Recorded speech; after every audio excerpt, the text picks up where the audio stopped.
안녕하세요. 낙스미입니다. 오늘은 여러분이 보내주신 질문들로 미국 임상병리사 Q&A를 준비해봤어요. 직접 경험한 내용을 바탕으로 최대한 자세히 말씀드릴 테니까 끝까지 함께 해주세요. 그럼 바로 시작해볼까요? Let's go! 첫 번째 질문. 원래부터 미국에 거주하셨나요? 아니면 한국에서 대학을 다니다가 오셨나요? 유학 과정과 계기가 궁금해요. 중학교 졸업 후에 미국으로 이민을 왔고 우연한 계기로 임상병리학을 알게 되었어요. 한국에 있는 사촌 동생이 임상병리사로 일하고 있었고 빵집에서 아르바이트를 하다가 패톨로지스트 의사를 만나면서 이 분야에 관심을 갖게 됐어요. 직접 쉐도잉할 기회도 생기면서 자연스럽게 MLS 프로그램에 들어가게 되었고 1년 반 동안 공부한 뒤 ASP 자격증을 취득해 임상병리사가 되었습니다. 두 번째 질문. 병원 인터뷰에서는 어떤 질문을 받았나요? 제가 받았던 인터뷰는 대체로 편안한 분위기에서 스몰 토크를 하면서 진행되었어요. 첫 인터뷰에서는 학교에서 무엇을 배웠는지, 그리고 어떤 과목이나 실습이 가장 재미있었고 그 이유는 무엇인지를 물어봤어요. 대답을 할 때는 단순히 경험을 나열하다기보다는 이 분야에서 일하고 싶다는 의지를 최대한 보여주는 것이 중요하다고 생각해서 취업을 원한다는 포부를 강조하며 대답하려고 노력했어요. 또 다른 병원에서는 사전에 준비된 인터뷰 질문지를 프린트로 제공한 뒤 하나씩 답변하는 방식으로 진행되었어요. 그중 기억에 남는 질문은 진단 장비의 QC 값이 계속 벗어난다면 어떻게 할 건지, 기계가 고장났을 때 가장 먼저 해야 할 일이 무엇인지, 이런 실무적인 질문들이 포함되어 있었어요. 또한 경력이 쌓일수록 인터뷰 질문도 달라지는 것 같아요. 최근에 봤던 인터뷰에서는 현재 회사에서 어떤 업무를 책임지고 담당하는지, 특정 상황을 제시한 후 이를 어떻게 해결할 것인지, 경험을 통해 배우고 성장한 계기가 있었는지 이런 문제 해결 능력과 업무 경험을 평가하는 질문들이 많아졌어요.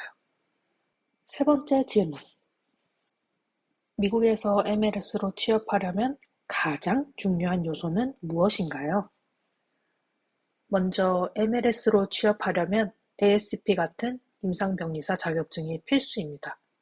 그리고 실무 경험이 있으면 취업할 때 훨씬 유리해요. 또한 MLS는 혼자 일하는 직업이 아니라 동료들과 협업하는 환경이 많기 때문에 커뮤니케이션과 팀워크가 매우 중요합니다. 특히 영어로 원활하게 소통하는 능력도 필수적이기 때문에 이를 신경 써야 해요. 무엇보다 MLS는 정확한 검사 결과를 책임지는 직업이라 책임감과 의무감이 중요하고 꾸준히 배우려는 열정을 가지고 있으면 더욱 좋은 평가를 받을 수 있습니다. 네 번째 질문. 미국에서 임상병리사 취업 시장은 어떤가요? 전반적으로 미국에서 임상병리사 취업 시장은 안정적이며 꾸준한 수요가 있는 직업입니다. 현재 미국 의료 시스템에는 고령화와 의료기술 발전으로 인해 진단검사의 중요성이 점점 커지고 있습니다. 이에 따라 병원, 수탁검사실, 연구소, 제약회사 등 다양한 분야에서 MLS를 필요로 하는 곳이 많아요. 다만 취업 기회는 지역에 따라 차이가 있습니다. 대도시나 유명 병원은 경쟁이 치열해 경험이 있는 MLS가 훨씬 유리하고 지방이나 중소도시는 인력이 부족한 편이라 신입도 비교적 쉽게 취업이 가능합니다. 결론적으로 미국에서 MLS는 인력 수요가 꾸준한 직업이지만 경험과 지역에 따라 취업 기회가 달라질 수 있습니다. 다섯 번째 질문으로는 한국에서 임상병리사 자격증이 있으면 미국에서 MLS가 되기 위한 과정은 어떻게 되나요? 한국에서 임상병리사 자격증이 있더라도 미국에서 바로 일할 수는 없습니다. 미국에서 임상병리사가 되려면 ASPI 자격증을 취득해야 합니다. 한국에서 받은 학위가 미국 임상병리사 기준을 충족하는지 확인해야 합니다. 학력평가를 통과한 후 ASPI 시험에 응시할 수 있고 합격하면 자격증을 취득하게 됩니다. 미국에서 일하려면 취업 비자나 영주권 스폰서가 필요하며 고용주를 찾는 것이 가장 중요한 과정입니다. 캘리포니아, 뉴욕 등 몇몇 주에서는 ASPI 자격증만으로는 부족하며 별도의 주 면허가 필요합니다. 원하는 주에서 임상병리사로 근무하기 위해 해당 주의 면허 요건을 반드시 확인해야 합니다. 추가 정보는 ASP 공식 웹사이트에서 확인하실 수 있습니다. 여섯 번째 질문은 미국 임상병리학 프로그램의 난이도는 어떤가요? 입니다. 개인적인 생각으로는 MLS 프로그램이 쉽지는 않지만 충분한 준비와 노력이 있다면 충분히 따라갈 수 있는 난이도라고 생각해요.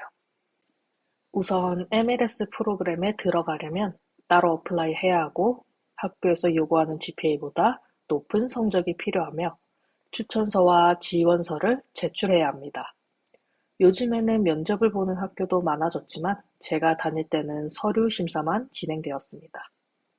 수업과 실습이 모두 영어로 진행되므로 전문적인 의학, 과학 용어를 빠르게 습득하고 이해하는 능력이 필요합니다. MLS 과정에서는 이론뿐만 아니라 병원 실습도 매우 중요한 과정이에요. 실습 중에는 병원에서 직접 검사를 수행하며 실무 경험을 쌓게 되므로 학업 외에도 실습을 잘 따라가는 것이 아주 중요합니다.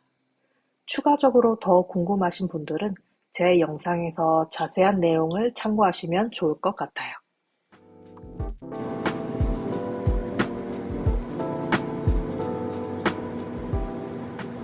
일곱 번째 질문으로는 MLS와 MLT의 차이점 및 대우 차이는 어느 정도인가요? 가장 큰 차이는 학위와 업무 범위입니다. MLS는 4년제 학위, MLT는 2년제 학위가 필요하며 그에 따라 MLS가 할 수 있는 업무 범위가 더 넓습니다. MLS는 검사 수행뿐만 아니라 결과 해석, 연구, 교육, 실험실 관리까지 포함된 역할을 합니다. 슈퍼바이저나 매니저로 승진이 가능하고 다양한 검사 분야에서 더 복잡한 분석 및 고급 검사 수행이 가능합니다. MLT는 주로 자동화된 기본 검사 위주로 업무를 수행하고 검사 결과 해석 없이 MLS의 지시에 따라 검사를 수행합니다. 추가 학위 없이는 승진이 어렵습니다. 하지만 제가 실제 필드에서 일하면서 느낀 점은 MLT도 생각보다 많았고 실제 업무에서는 MLS와 비슷한 일을 하는 경우가 많았습니다. 다만 MLS와 MLT는 연봉 차이가 있기 때문에 MLT 자격증을 가진 분들이 나중에 MLS로 전환하기 위해 다시 공부하는 경우가 많았습니다. 똑같은 일을 하는데 연봉 차이가 난다면 당연히 억울할 수도 있겠죠? 그래서 만약 MLS와 MLT 중에 고민하고 계신다면 저는 MLS를 추천합니다. 다음 질문으로는 종합병원에서 레퍼런스 랩으로 옮기신 계기가 궁금해요. 처음에는 종합병원에서 근무하고 싶다는 생각이 강했습니다. 학교에서 열심히 배운 과목들을 실제로 활용해보고 싶었기 때문이죠. 감사하게도 첫 번째와 두 번째 직장이 모두 규모가 큰 종합병원이었고 그곳에서 제너럴리스트로 근무하면서 다양한 부서에서 경험을 쌓을 수 있었습니다. 블러드뱅크, 히마톨로지, 유리널리시스, 케미스트리, 코아귤레이션, 마이크로바이올로지, 시럴러지 등 거의 모든 부서를 경험하며 정말 많은 걸 배웠어요. 하지만 시간이 지나면서 몇 가지 이유로 다른 근무 환경을 고려하게 되었습니다. 병원에서는 전화 응대가 많아 점점 스트레스를 받기 시작했고 나이트 근무로 건강에 영향을 주는 것을 체감했고 생각보다 연봉이 크게 오르지 않은 점도 고민이 되었습니다. 그렇게 다른 기회를 찾아보던 중 레퍼런스 랩에서 제안한 조건들이 더 마음에 들었고 결국 레퍼런스 랩으로 옮기게 되었습니다. 현재 다니시는 직장에서 스페셜리스트로 근무하시나요? 지금은 제너럴리스트보다는 한 파트에서 더 디테일하게 일하고 있기 때문에 스페셜리스트라고 할 수 있겠죠? 예전에는 스페셜 코아귤레이션 부서에서 근무했었고, 현재는 이뮤노에세이 부서에서 일하면서 헤파타이티스, HIV, 튜머 마커, BNP 검사 등을 담당하고 있습니다. 많이들 물어보시는 질문이었는데, 종합병원과 레퍼런스 랩의 업무량 차이는 어떤가요? 차이점이 무엇인가요? 였습니다. 레퍼런스 랩은 샘플 수가 많고 반복적인 검사 중심이지만 전화 응대가 거의 없고 업무 시간이 비교적 일정합니다. 반면 병원은 교대 근무가 일반적이며 스탯 검사가 많고 다양한 검사 수행과 전화 응대가 필수적이므로 빠른 판단과 멀티태스킹 능력이 필요합니다. 저는 규모가 꽤 큰 종합병원에서 나이시프트로 근무를 했습니다. 보통 두세 명이 각 파트별로 업무를 나누어 진행했으며 특히 ER의 상황에 따라 랩 업무량이 크게 달라졌습니다. ER이 조용한 날에는 비교적 여유롭게 근무할 수 있지만 응급 상황이 많을 때는 랩도 덩달아 정신없이 바빠졌습니다. 특히 응급실에서 긴급 수혈 요청이 들어오면 한 명의 MLS가 블러드뱅크에 전담 배치되어 응급 상황이 끝날 때까지 혈액 공급을 담당해야 했고 그동안 남은 한두 명의 병리사 선생님들이 모든 부서를 관리하며 나머지 검사를 수행해야 했습니다. 데이 시프트에 비하면 나이 시프트에서는 전화가 적은 편이지만 응급 상황이 발생하면 하루 종일 전화 및 무선 디바이스로 계속 연락이 오기 때문에 정신없이 바쁜 날도 많았습니다. 하지만 병원에서 근무하면서 다양한 검사와 여러 부서를 경험할 수 있었고 응급 검사 대응 능력도 향상되었습니다. 이런 경험은 이직할 때도 큰 도움이 되었으며 의료진과 소통하는 과정에서 자연스럽게 커뮤니케이션 스킬도 많이 향상되었습니다. 레퍼런스 랩으로 옮긴 후에는 전화 응대가 거의 없고 정해진 절차에 따라 검사를 수행하면 되기 때문에 병원에서 근무할 때처럼 긴장하거나 스트레스 받을 일이 줄었습니다. 현재는 제 성향에 더 잘 맞는 환경에서 일하고 있어 만족합니다. 하지만 어디가 더 좋은 환경인지는 개인의 성향과 일하는 스타일에 따라 다를 수 있습니다. 본인의 성격과 업무 스타일에 맞는 환경을 찾는 것이 가장 중요하며 저의 경험이 절대적인 기준이 되는 것은 아니므로 참고 정도로만 봐주시면 좋겠습니다. 직장 동료와 갈등을 겪은 적이 있나요? 저는 동료와 큰 갈등을 겪은 적은 없지만 신입 시절에는 작은 스트레스를 느낀 적이 있었습니다. 처음 일을 시작했을 때 저는 무엇이든 열심히 하려는 의지가 강했고 바쁘게 움직이며 시간을 보내는 스타일이었습니다. 그러다 보니 자연스럽게 제가 일을 더 많이 하게 되는 경우가 많았고 속으로는 나는 이렇게 열심히 일하는데 저 사람은 왜 저렇게 게으르게 가만히 있는 걸까라는 생각이 들며 은근히 스트레스를 받기도 했습니다.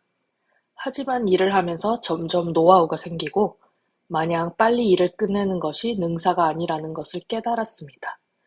일을 천천히 하더라도 정확하게 처리하는 것이 더 중요하며 페이스를 조절하는 것이 필요하다는 걸 배웠습니다. 그렇게 속도를 조절하면서 일하니 예전보다 스트레스를 덜 받게 되었고 동료와의 관계에서도 불필요한 불만이 줄어들었습니다. 물론 게으른 사람과 함께 일하면 몇 배로 힘들 수밖에 없지만 저는 그럴 때마다 내가 할 수 있는 일에 집중하고 묵묵히 주어진 일을 해나갔습니다.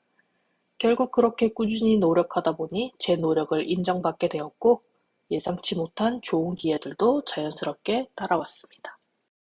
임상병리사를 평생 직업으로 생각하시나요? 라는 질문이 있었어요. 네, 저는 평생 직업으로 생각해요. 임상병리사는 의료산업에서 필수적인 역할을 하기 때문에 기술이 발전해도 기본적인 검사와 진단 업무가 사라지지는 않을 직업이에요. 고령화 의료 수요 증가로 인해 꾸준히 안정적인 직업이 될 가능성이 높습니다. 임상병리사는 단순히 검사만 하는 직업이 아니라 연구, 교육, 관리 등 다양한 분야로 확장 가능하고 슈퍼바이저, 랩 매니저, 교육자 등으로 커리어를 발전시킬 수 있습니다. 지금까지 미국 임상병리사 Q&A를 함께 해주셔서 감사합니다. 많은 분들이 궁금해하셨던 MLS 과정, 취업, 병원과 레퍼런스 랩의 차이, 그리고 저의 경험까지 최대한 자세히 답변해 보았습니다.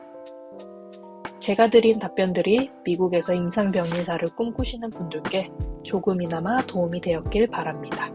하지만 모든 경험과 환경이 다를 수 있으니 제 답변은 참고 정도로 봐주시고 본인에게 맞는 길을 찾아가는 것이 가장 중요합니다. 앞으로도 유익한 정보를 나눌 수 있도록 노력하겠습니다. 추가로 궁금한 점이나 더 듣고 싶은 이야기가 있다면 언제든지 이메일 또는 댓글로 남겨주세요. 오늘도 함께 해주셔서 감사해요. 그럼 다음 영상에서 만나요.